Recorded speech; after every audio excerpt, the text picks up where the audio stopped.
नौकरी उकरी से उसको कोई मकसद नहीं है, तो आपको कुछ मिलना उलना नहीं है।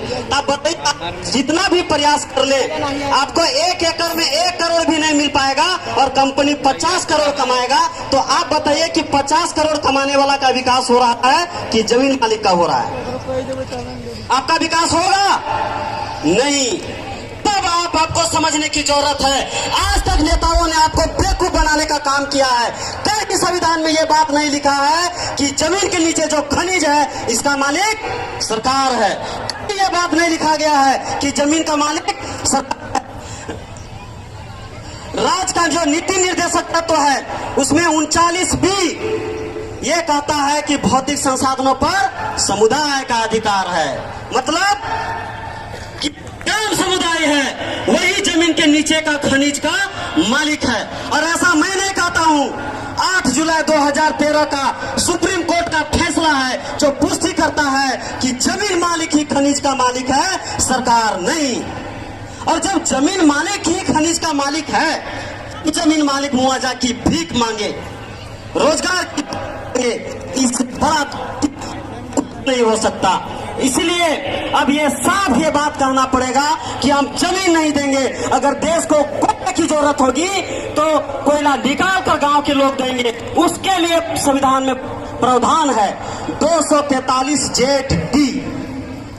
243(j)(d) ये कहता है कि ये जो प्राकृतिक संसाधन है इसकी बंटवारा कैसे स्थानीय समुदाय में ठीक ढंग से हो, ये सुनिश्चित करने का प्रावधान आपका 243(j)(d) कहता है। तो इसीलिए अब ये जो लोग बेवकूफ बनाते रहे हैं, क्योंकि ये आज तक जो करते रहे उसमें सिर्फ 4 लोगों का विकास हुआ, नेता, अफसर, पूंजीपति और कुछ आपराधिक तत्व लोग, उन लोग को भी लिपि बड़े पैमाने पर मिलता है। ये 4 लोगों का विकास हुआ। इस विकास में हम और आप नहीं हैं। तो आप ये बताइए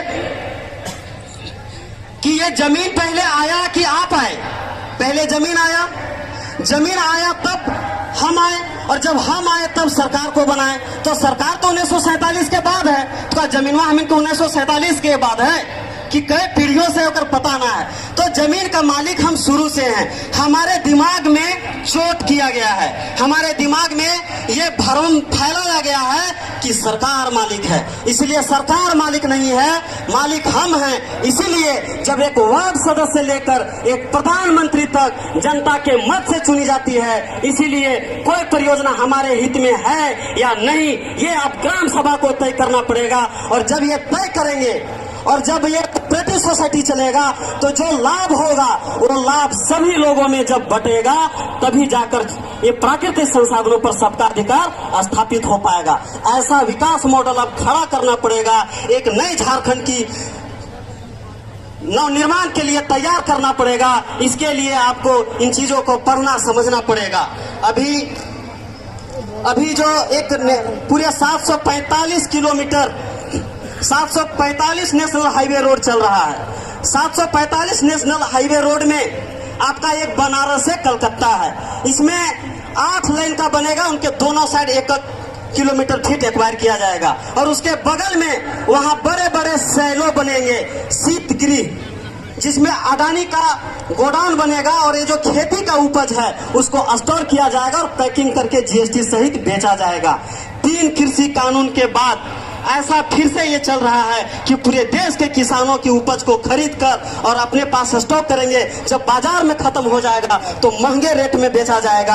आपके थाली में डाका डालने का प्रयास किया जा रहा है। इसके लिए आपके सरकार काम कर रहा है। इसीलिए आज जो ये निजीकरण की हवा चल रही है, हर चीज बेचने की जो प्रथा चल रही है, नदी बेचो, पहाड़ बेचो, कोयला बेचो, जमीन बेचो, गांव बेचो, सब कुछ जो बेचने का चल रहा है इसको रोकना पड़ेगा। क्योंकि हमारा संविधान कहीं भी पूंजीवाद की बात नहीं करता है, कहीं भी निजीकरण की बात नहीं करता है। हमारा संविधान समाजवादी देश की बात करता है, जिसमें आर्थिक, न्यायिक, सामाजिक समानता की बात करता है। उसके ओर हम लोग नहीं चल पाए हैं। झारखंड अलग तो हो गया, लेकिन हमारे नेता लोग सिर्फ पूंजीपतियों के पिट्ठू बनकर उनके पीछे सिर्फ वो अपना पैकेट, 7 पीढ़ियों का पैकेट भरने में रह गए और आपके विकास को ख्याल नहीं रखा गया। इसीलिए मैं कहूंगा कि अब इन चीजों के खिलाफ आप खड़ा होइए, क्योंकि आपके साथ विकास के नाम पर जमीन लूटी जा रही है। आपकी जमीन को ही लूटना मकसद है, क्योंकि जमीन लूटने के बाद आपकी भाषा संस्कृति सब लुटाएगा। इतने ही बातों कहते हुए कि अब सचेत हो जाइए, नहीं तो झारखंड को नहीं बचा पाएंगे। इसलिए इन्हीं बातों के साथ कि आप लोग इस बात को समझे, आने वाले समय में जयराम दादा के नेतृत्व में झारखंड में खनिजों पर मार्केट के लेके एक नव झारखंड निर्माण के लेकर एक ऐसा विकास मॉडल जिसमें सबका खनिजों पर हिस्सेदारी मिले, ऐसे स्थापित करने का हम लोग काम करेंगे। आप लोग यूं ही आंदोलन को समर्थन करते रहिए और इस आंदोलन को आगे बढ़ाइए, ताकि झारखंड में आज जो निर्मल महतो का जो सपना था उसके सपना को पूरा किया जा सके। इन्हीं बातों के साथ आप सभी को बहुत बहुत धन्यवाद। आप लोगों ने सुना। जय झारखंड। विकास बाबू को बहुत बहुत जोहार। मंच के ऊपर जो लोग हैं, कृपया बच्चों को रहने दे, आप लोग किनारे रहें। एक खतियानी संघर्ष समिति आप सबको जोहार करती है। एक बात हम आप लोग से कहना चाहते हैं, यहाँ में से कितने लोग महिलाओं का सम्मान करते? थोड़ा सा महिलाओं का अगर सही में आप सम्मान करते हैं तो थोड़ा सा जगह दें।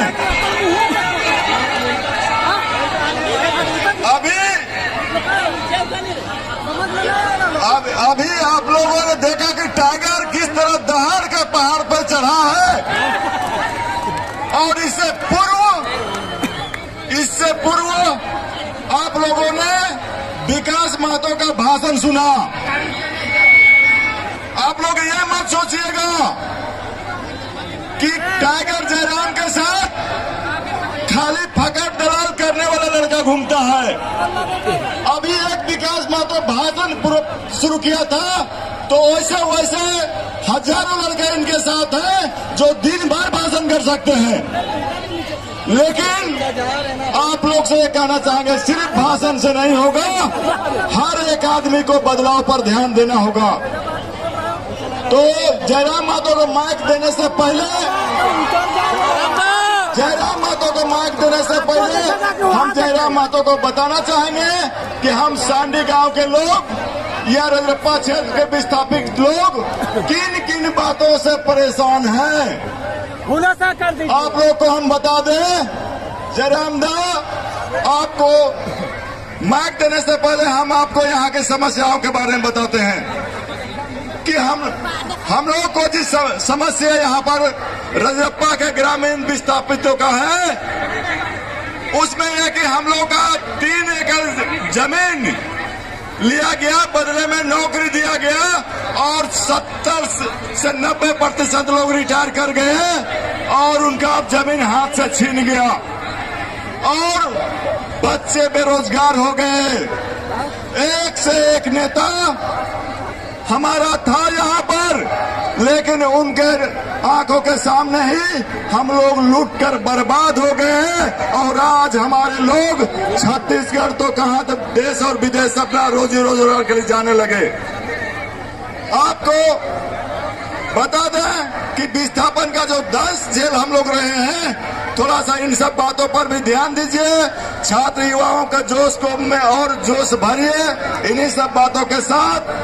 जो वैसे युवा जिनको हम नहीं मंच में मौका दे सकते हैं, उनसे हाथ जोड़ के माफी मांगेंगे, और साथ ही बहुत ऐसे कलाकार आए थे जिनको हम मौका नहीं दे पाए। सबको जोहार करता है और सबको यहाँ पर इस मंच की ओर से नमन किया जाता है, और क्षमा चाहते हुए आप जिनके चाहने, जिनके इशारे पर यहाँ पर आए हैं, हम उनको आमंत्रित करते हैं। टाइगर जयराम महतो जिंदाबाद।